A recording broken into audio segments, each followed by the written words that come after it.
Hello everyone, welcome to my YouTube channel classes with Ritu. जो हमारी book है, हमारे बीएड का जो फर्स्ट पेपर है चाइल्डहुड एंड ग्रोइंग अप, उससे रिलेटेड जो उसकी फर्स्ट यूनिट है उससे रिलेटेड सारे टॉपिक्स चल रहे हैं। जो ग्रोथ एंड डेवलपमेंट है वो कंप्लीट हो गया है और अब इसकी जो थ्योरीज हैं वो शुरू हो गई हैं। जो इसमें सबसे पहली थ्योरी आती है वो है जीन प्याजे की थ्योरी। ठीक है, थ्योरी यानी कि जो जीन प्याजे हैं उन्होंने जो थ्योरी दी है कॉग्निटिव डेवलपमेंट पे, प्याजे थ्योरी ऑफ कॉग्निटिव डेवलपमेंट। तो उसके ऊपर उन्होंने क्या क्या कहा है, तो ये सारी चीज़ें हम इस वीडियो में करेंगे। तो जो जीन प्याजे हैं उन्होंने कॉग्निटिव डेवलपमेंट यानी कि जो हमारा संज्ञानात्मक विकास होता है, एक बच्चे का जो कॉग्निटिव डेवलप करता है, कॉग्निटिव रिलेटेड टू हमारे जैसे माइंड से, ब्रेन से, इन सब से रिलेटेड होता है कि हमारा जो दिमाग है वो कैसे डेवलप करता है। एक बच्चे का जो दिमाग है वो कैसे विकसित होता है, कि वो कैसे चीज़ों को समझना शुरू करता है, जो उसके आगे जो भी प्रॉब्लम्स आ रही हैं उनको कैसे उनका सॉल्यूशन निकाल रहा है वो। तो ये सारी चीज़ें आती हैं कॉग्निटिव डेवलपमेंट में। ठीक है, जो जीन प्याजे हैं उनका मानना था कि जो एक कॉग्निटिव स्ट्रक्चर है वो बच्चा अपने साथ लेकर ही पैदा होता है, यानी कि उसके अंदर इतना दिमाग एक स्ट्रक्चर बना होता है। ठीक है, और जो उसका विकास है वो 14 या 15 साल तक उसका जो पूरा विकास है वो हो चुका होता है, जितना होना होता है। हर बच्चे के अंदर अलग अलग से होता है, किसी के अंदर बहुत पहले आ जाता है, किसी के अंदर थोड़ा सा लेट, लेकिन जो लगभग 90 to 95% बच्चों के अंदर 14 से 15 साल तक का विकास हो जाता है। तो जो इनकी जो स्टेजेस हैं, इन्होंने अलग अलग स्टेजेस में बांटा है इसी एज को, कि बच्चे का कौन सी स्टेज में कैसे डेवलप होता है उसका दिमाग, कैसे नहीं। ठीक है, तो आज हम इसी थ्योरी को थोड़ा सा कंप्लीट पढ़ेंगे, जो हमारे बीएड के लिए भी इम्पोर्टेंट है और हमारे जो एसटेट के लिए है या फिर सीटेट के लिए है, यानी कि ये हर जो भी हमारा कॉम्पिटिटिव एग्जाम होता है, जीन प्याजे की थ्योरी से रिलेटेड 2 या 3 क्वेश्चंस तो आते ही आते हैं। ठीक है, तो अब हम इसको थोड़ा सा और डीपली पढ़ते हैं कि हमें कैसे पेपर में लिखना है और कैसे एग्जाम के लिए इसकी तैयारी करनी है। तो जो हमारा क्वेश्चन है कि हम बीएड में हम इस जैसे कि हमारा जो एग्जाम में हमारा जो क्वेश्चन आता है उसमें हम इसको कैसे लिखेंगे। तो सबसे पहले हम शुरुआत करेंगे, जैसे कि पेपर में जो क्वेश्चन आता है वो आएगा कि जो प्याजे की थ्योरी है कॉग्निटिव डेवलपमेंट उसके बारे में बताइए। ठीक है, या फिर सीधा जाएगा कि जो इसकी स्टेजेस हैं उसके बारे में बताइए। तो सबसे पहले हम थोड़ा सा जीन प्याजे के बारे में लिखेंगे कि वो क्या है। ठीक है, लेकिन इतना नहीं लिखना कि हम उसके बाद मतलब जीन प्याजे के बारे में ही हम 3-4 पेजेस भर दें। ठीक है, 3-4 पेज नहीं भरने, बस हाफ पेज इनफ रहता है। किसी भी जैसे अगर आपसे वो पूछे कि प्याजे के बारे में बताए तो ठीक है, तो फिर भरना ही है, तो उनके बारे में पूरी डिटेल देनी होती है।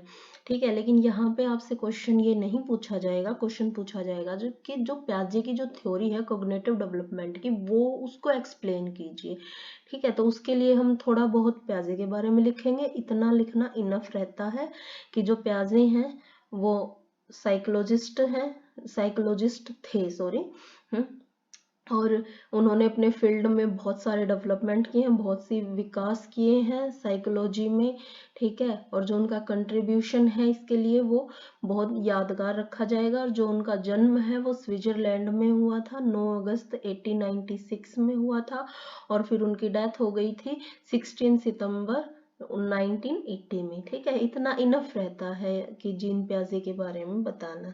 आगे हम इसकी स्टेजेस के बारे में थोड़ा सा डिस्कस करेंगे कि स्टेजेस इनकी क्या क्या हैं, और मेन इस थ्योरी में इसकी स्टेजेस ही हैं, क्योंकि इन्हीं के थ्रू जीन प्याजे ने ये बताया है कि बच्चे का जो कॉग्निटिव डेवलपमेंट है वो कैसे होता है हर स्टेज के अंदर। ठीक है, तो इसमें सबसे पहले हम थोड़ा सा ये लिखेंगे कि gene प्याजे theory of cognitive development suggested that children move through 4 different stages of mental development. mental development इसलिए कहा जाता है क्योंकि जैसे मैंने आपको पहले बताया कि cognitive development रिलेटेड है हमारे माइंड से, हमारे ब्रेन से, हमारे हेड से, ठीक है, कि हमारे दिमाग से ये संज्ञानात्मक विकास है कि हमारा जो ब्रेन है वो मतलब किस लेवल पे अब काम कर रहा है, कैसे कैसे, मतलब कौन से लेवल से, मतलब किस किस स्टेज से होके गुजरा है और अब किस स्टेज पे है, ठीक है। तो ये सारी चीजें, तो ये 4 स्टेजेस हैं, sensory motor stage, pre operational stage, concurrent operational stage और फॉर्मल ऑपरेशन स्टेज, ठीक है। सेंसरी मोटर स्टेज है जो वो है birth to 2 years, pre operational stage है 2 साल से 7 साल तक, कंकरेंट ऑपरेशनल स्टेज है वो 7 साल से 11 साल तक, और फॉर्मल ऑपरेशन स्टेज है वो 12 से ऊपर।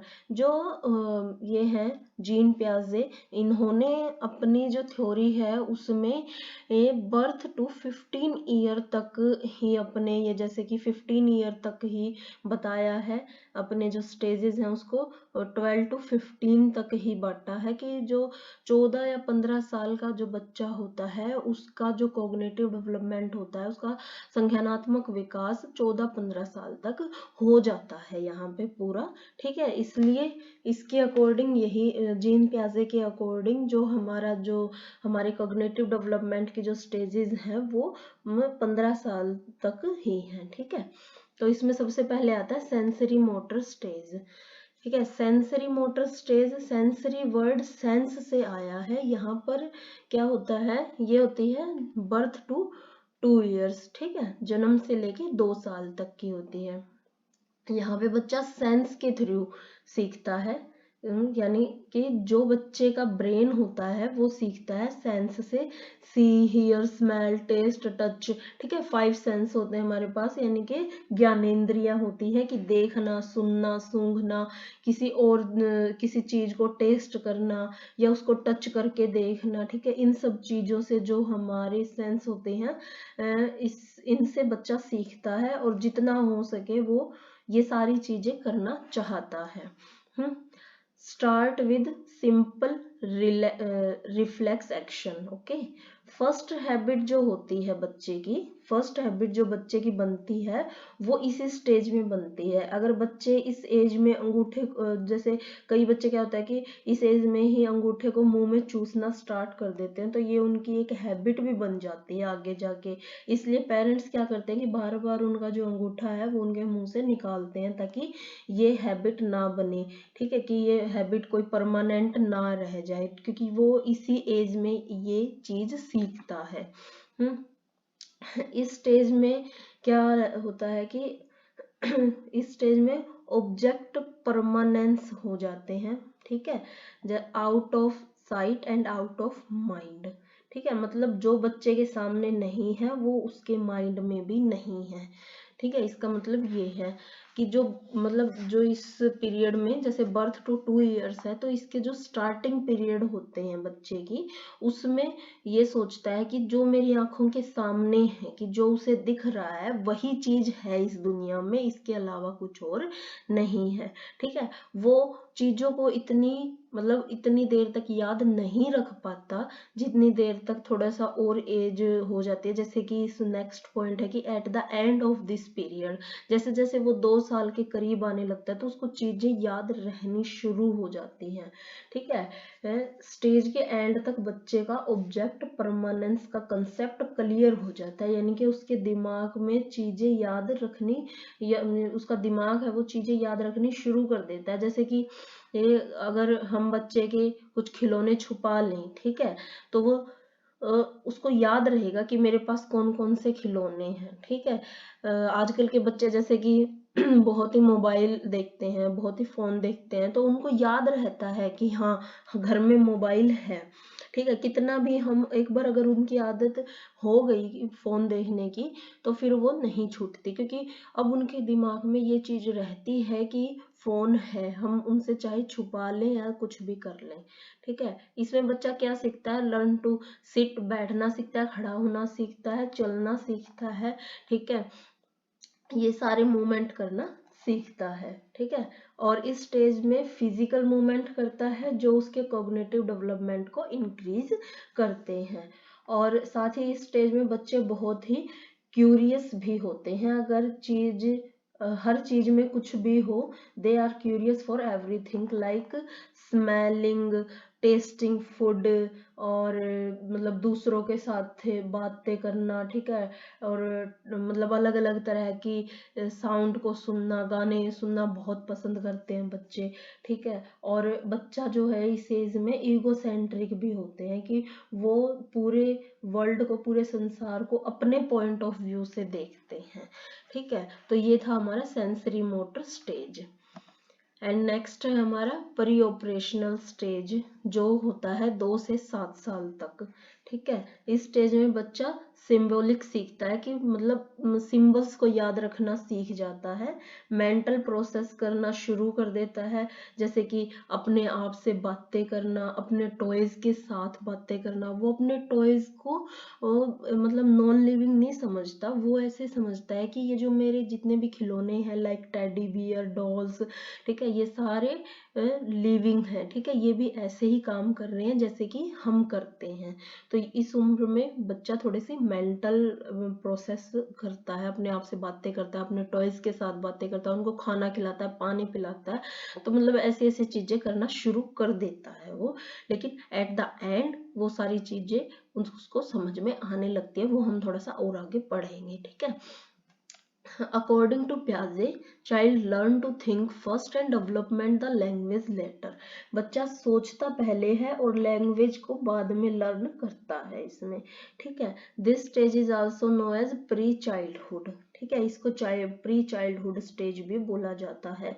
और बच्चा ईगोसेंट्रिक होता है, बच्चे में मैं रहता है कि वो हर चीज को अपनी बताता है कि ये भी मेरा है, ये भी मेरा है। हर चीज को, किसी के भी खिलौने उसके पास अगर उसको 2 मिनट के लिए दे दिए जाएं तो वो उसको अपना ही बताता है। ठीक है, और साथ ही टॉयज के साथ भी इस स्टेज में भी वो खेलता रहता है। और अब इसको हम अच्छे से जैसे वो टॉय एज भी बोल सकते हैं, क्योंकि बच्चा इस उम्र में बहुत ज्यादा खिलौनों से खेलता है। ठीक है, अब इसको हम थोड़ा सा और अच्छे से ब्रीफ में डिस्कस करेंगे। अभी मैंने आपको एक छोटा सा ओवरव्यू दिया था कि प्री ऑपरेशनल स्टेज में क्या क्या आता है। ठीक है, अब जैसे कि इसको थोड़ा सा और अच्छे से एक्सप्लेन करेंगे। जैसे इसको हम 2 पार्ट्स में बांटेंगे, जो है 2 to 4 years and 4 to 7 year। 2 to 4 years में आता है प्री कंसेप्चुअल फेज। ठीक है, जो 2 से 4 साल तक रहता है। ठीक है, और एंड सेकंड आता है इंट्यूट्यूट फेज, जो 4 से 7 साल तक आता है। ठीक है, प्री कंसेप्चुअल फेज में क्या होता है कि सिंबॉलिक फंक्शंस को सीखता है कि कैसे कोई चीज किसी चीज का सिंबल है। जैसे कि बच्चा ड्रॉ कर रहा है। ठीक है, फॉर एग्जांपल ले लेते हैं कि बच्चा कुछ भी बना रहा है, जैसे कि वो फैमिली फोटो बना रहा है, फैमिली पिक्चर बना रहा है, तो वो बगैर किसी चीज की हेल्प के, जैसे कि स्केल के बिना, ठीक है, या मतलब कोई भी ड्रॉ कर रहा है, वो एक सिंपल पेंसिल से ड्रॉ कर रहा है। ठीक है, क्योंकि उसको वो मतलब पेंसिल का यूज करके वो बना रहा है, और वो ऐसे टूटे फूटे बना देता है ताकि उसको इस एज में बच्चे को ये पता चल जाता है कि हाँ ये सिंबल इसका है। उससे हम भी अंदाजा लगा सकते हैं कि इसने क्या बनाया है। वो सिंबॉलिक फंक्शंस करना शुरू कर देता है। ठीक है, इस स्टेज में बच्चे को नॉन लिविंग थिंग्स भी लिविंग लगते हैं, जैसे कि मैंने पहले बताया कि वो टेडी बियर वगैरह से, इन सब से, अपने टॉयज से बहुत ज्यादा बातें करता है। वो बहुत दूर होते हैं रियलिटी से। ठीक है, फेयर अवे फ्रॉम रियलिटी। इस स्टेज में बच्चे बोलना सीख जाते हैं। ठीक है, बच्चा हाँ ना पहचानना सीख जाता है बहुत अच्छे से, कि बच्चा बहुत कुछ एक्सपीरियंस करता है और नई चीजों को भी सीखता है। मतलब अपनी बात आराम से खुद की बात भी दूसरों को समझा देता है और अपनी बात हम अगर उसको कुछ समझाते हैं तो वो भी आराम से समझ लेता है जब बच्चा 2 to 4 इयर्स का होता है।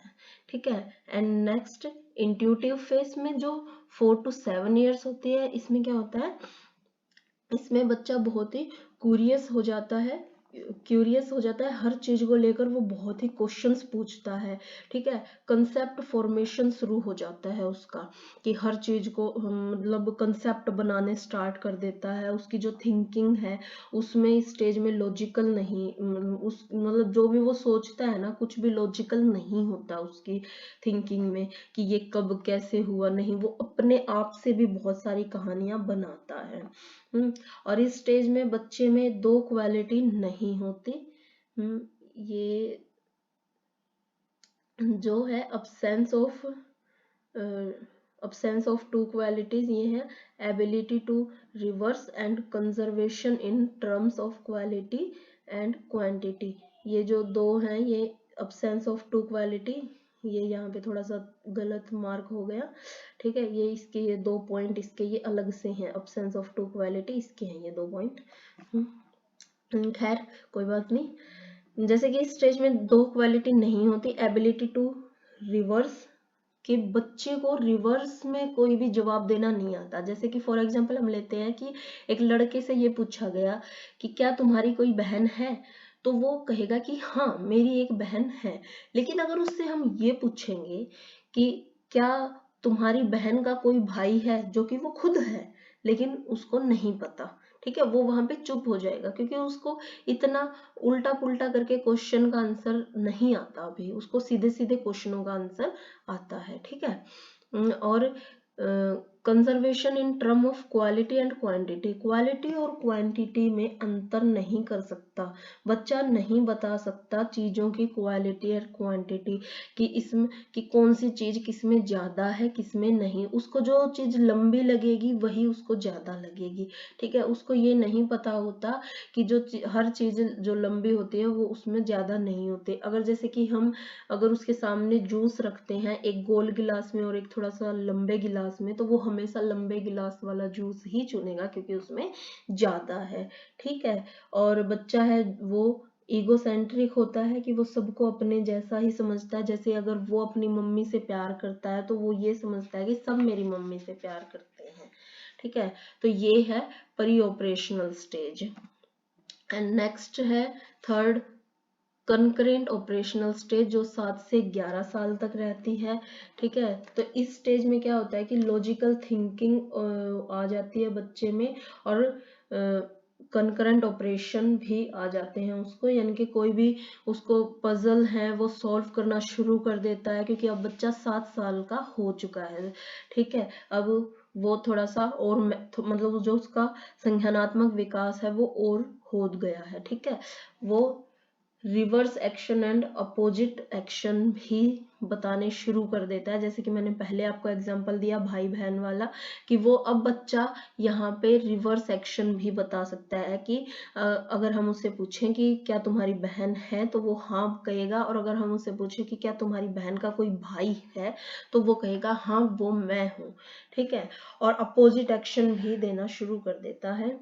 ठीक है। बच्चे को क्वांटिटी और क्वालिटी में अंतर पता चल जाता है। जैसे ऑरेंज जूस वाला मैंने एग्जांपल दिया था। ठीक है। उसको मतलब ये पता चल जाता है कि इन दोनों में क्वालिटी सेम है। उसको शेप और साइज क्वालिटी सबका पता चल जाता है। ओके। एंड और ब्रेन लर्न टू रीअरेंजिंग भी करनी आ जाती है। यानी कि अगर उसको ये बता दें, अगर उसको ये पता है बच्चे को कि 5 + 3 = 8 होता है, तो वो बहुत ही आसानी से ये भी बता देगा कि अगर हम उससे पूछें कि 8 - 5 कितना होता है, या फिर 8 - 3 कितना होता है। ठीक है। उसका ब्रेन है वो इन सारी चीजों को लर्न करना सीख गया है। और बच्चे को ये समझ आ जाता है कि उसकी फीलिंग्स हैं वो दूसरों से अलग है, ये चीज वो इस स्टेज में समझ जाता है। ठीक है। और साथ ही इस स्टेज में बच्चे की बहुत सी डेवलपमेंट होती हैं, जैसे कि मेंटल एबिलिटी। ठीक है, मेंटल एबिलिटी बहुत डेवलप करती है। डिफरेंट डिफरेंट एक्टिविटी बच्चा यहाँ पर करता है, जैसे कि स्कूल में करता है बहुत सारी एक्टिविटीज़। ठीक है, और इस स्टेज में बच्चा अपने आप को बेहतरीन तरीके से जानता है, कि उसको पता होता है कि अपने बारे में, औरों के बारे में भी, मतलब हर किसी के बारे में उसको बहुत अच्छे से अब नॉलेज हो चुकी होती है। नेक्स्ट एंड लास्ट है हमारा फॉर्मल ऑपरेशन स्टेज, जो 12+ रहता है, अकॉर्डिंग टू प्याजे 12 to 15। ठीक है, ये जो 12 ईयर से शुरू होता है, प्याजे ने इसे लास्ट स्टेज माना है। उनका मानना था कि जो फॉर्मल ऑपरेशन स्टेज है वो फाइनल स्टेज है कॉग्निटिव डेवलपमेंट का। ठीक है, इसके अंदर क्या करता है कि बच्चे की थिंकिंग का डेवलप हो जाता है, और पूरी तरह से अब वो उसको मतलब डिफरेंट करना आ जाता है, कि लव, हेट, सक्सेस, फेलियर, इन सब का उसको पता चल जाता है। एक तरह से सामान्य सोच उसकी हो जाती है। ठीक है, और डिटेक्टिव रीजनिंग भी होता है, कि which means one can compare two statement and can reach a logical generalisation. Okay, बच्चा सीख जाता है कि क्या चीज रियल में है और क्या नहीं, understanding events that have no reality. ठीक है, और क्या करता है कि इस स्टेज में बच्चे को अंडरस्टैंडिंग बहुत डीपर होनी स्टार्ट हो जाती है। डीपर अंडरस्टैंडिंग, वो बिल्कुल अपने पर्सनैलिटी और आइडेंटिटी को पहचानने में, मतलब पहचान जाता है उसकी क्या आइडेंटिटी है, उसकी क्या पर्सनैलिटी है, वो क्या बनना चाहता है, आगे जाके क्या करना चाहता है, वो अपने आप को पहचान लेता है इस स्टेज में। ठीक है, और प्लान्स लाइफ सिस्टमेटिकली, लाइफ का प्लान्स भी एक सिस्टमेटिकली डेवलप होता रहता है। कंप्लीट होती है हमारी प्याजे की थ्योरी। ठीक है, आई होप कि आपको ये सारी स्टेजेस एंड ये कंप्लीट थ्योरी है जो हो गई होगी क्लियर। सो वीडियो को लाइक करें, शेयर करें, एंड कमेंट बॉक्स में हमें बताएं कि आपको क्या दिक्कत आ रही है समझने में। और प्लीज़ चैनल को सब्सक्राइब करें, बेल आइकन को दबाएं, ताकि हर नोटिफिकेशन आपको तुरंत मिल जाए। और वीडियो को शेयर करें ताकि लोगों का भी भला हो कुछ। Thank you.